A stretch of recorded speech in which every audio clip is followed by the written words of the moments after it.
Usta bo'lish oson emas akalar, to'g'rimi? Lekin bu kasb rostdan zo'rda. Qilayotgan ishinglarni ko'rib, odamlarning uyida quvonch bo'lishini bilsanglar, boshqa gap kerak emas-da. Har bir plitka, har bir devor bizdan yodgorlik. Farqi yo'q.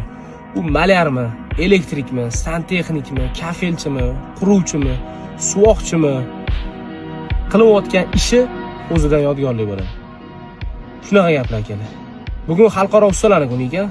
Shu sababdan hamma ustalarni usta bo'lish oson emas akalar, to'g'rimi? Lekin bu kasb rostdan zo'rda. Qilayotgan ishinglarni ko'rib, odamlarning uyida quvonch bo'lishini bilsanglar, boshqa gap kerak emas-da. Har bir plitka, har bir devor bizdan yodgorlik. Farqi yo'q. U malyarmi, elektrikmi, santexnikmi, kafelchimi, quruvchimi, suvoqchimi, qilayotgan ishi o'zidan yodgorlik bo'ladi. Shunaqa gaplar akalar. Bugun xalqaro ustalarning kuni ekan. Shu sababdan hamma ustalarni